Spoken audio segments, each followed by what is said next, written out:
They call them wet scrubbers, the pollution control devices used by the phosphate industry to capture fluoride gases produced in the production of commercial fertilizer. In the past, when the industry let these gases escape, vegetation became scorched, crops destroyed, and cattle crippled.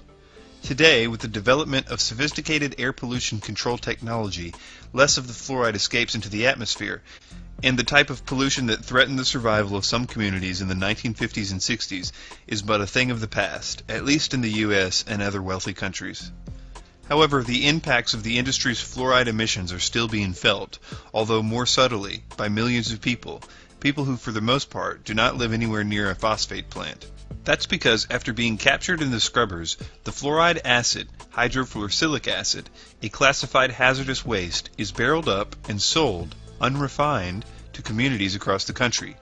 Communities add hydrofluorosilicic acid to their water supplies as the primary fluoride chemical for water fluoridation.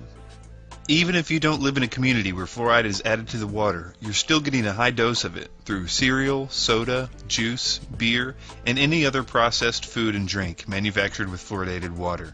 Fluoride has been and remains to this day one of the largest liabilities of the phosphate industry.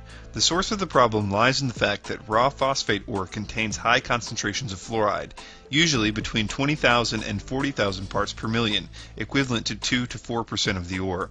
When this ore is processed into water-soluble phosphate via the addition of sulfuric acid, the fluoride content of the ore is vaporized into the air, forming highly toxic gaseous compounds, hydrogen fluoride and silicon tetrafluoride.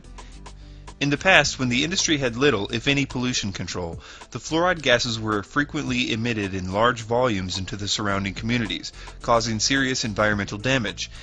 In Polk County, Florida, the creation of multiple phosphate plants in the 1940s caused damage to nearly 25,000 acres of citrus groves and, quote, mass fluoride poisoning, unquote, of cattle. It estimated that as a result of the fluoride contamination, the cattle population of Polk County dropped 30,000 head between 1953 and 1960, and an estimated 150,000 acres of cattle land were abandoned.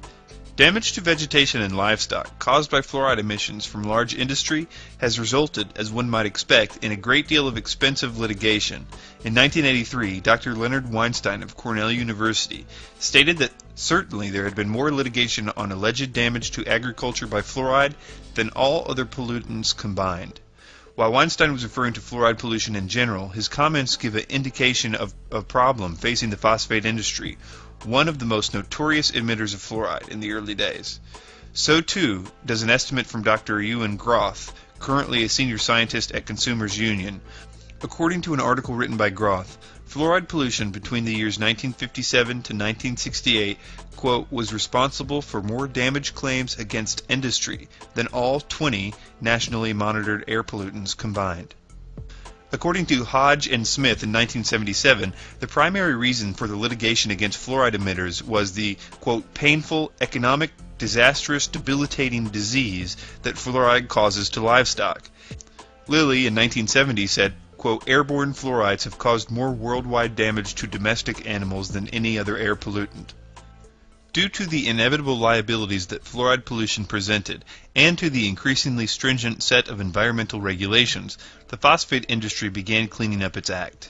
As noted by Irving Bellick, a chemist at the U.S. Public Health Service, quote, in the manufacture of superphosphate fertilizer, phosphate rock is acidulated with sulfuric acid, and the fluoride content of the rock evolves as volatile silicofluorides.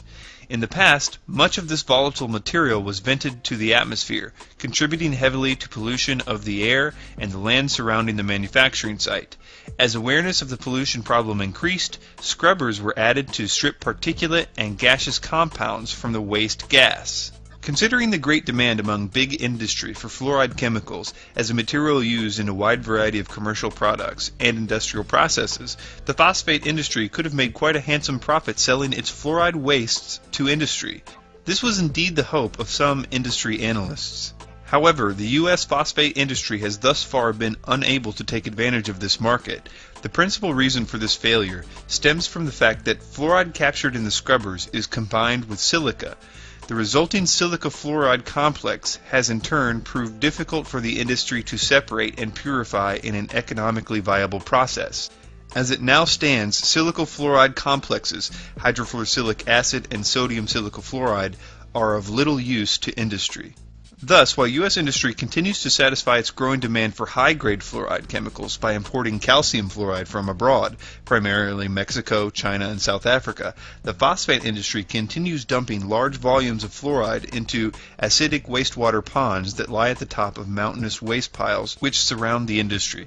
Of course, not all the phosphate industry's fluoride waste is disposed of in the ponds. As noted earlier, the phosphate industry has found at least one regular customer of its silicofluorides: municipal water treatment facilities.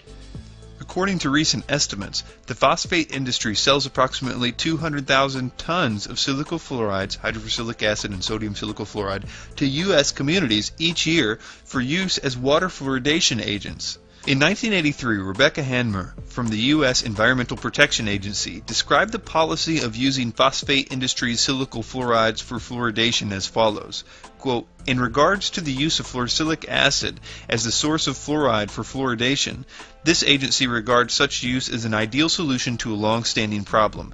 By recovering the byproduct fluorosilicic acid from fertilizer manufacturing, water and air pollution are minimized, and water authorities have a low-cost source of fluoride available to them."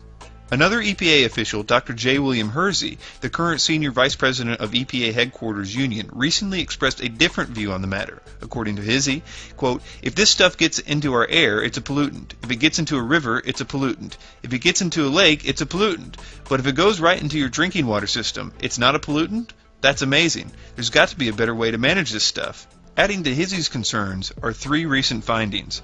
First and foremost are two recent studies reporting a relationship between water treated with silicofluorides and elevated levels of lead in children's blood. The authors of these studies speculate that the silicofluoride complex may increase the uptake of lead derived from other environmental sources such as lead paint into the bloodstream.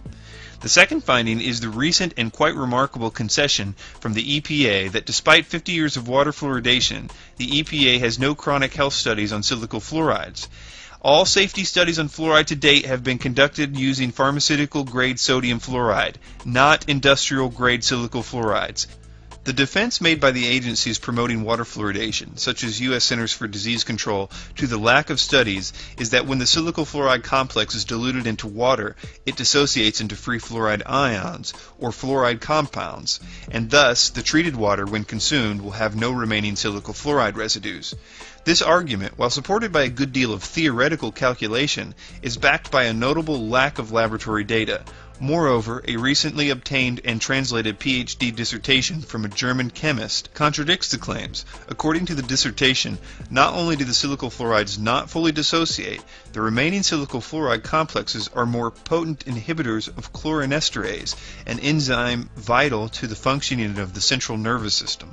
A third finding, although perhaps of less concern, is that the silicofluorides, as obtained from the scrubbers of the phosphate industry, contain a wide variety of impurities present in processed water, including arsenic, lead, and possibly radionuclides.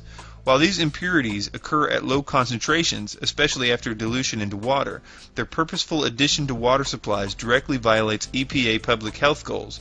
As noted by the Salt Lake Tribune, those who had visions of sterile white laboratories when they voted for fluoride weren't thinking of fluorosilicic acid.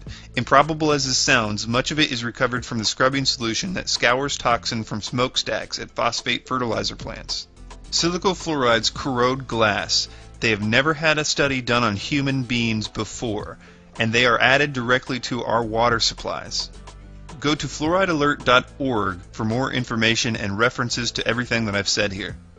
Send this video to your congressman or your mayor or your local municipal water supplier. There are a few ways to filter out silicofluorides from your water. I will link a few options in the description section of this video. Thank you for your time.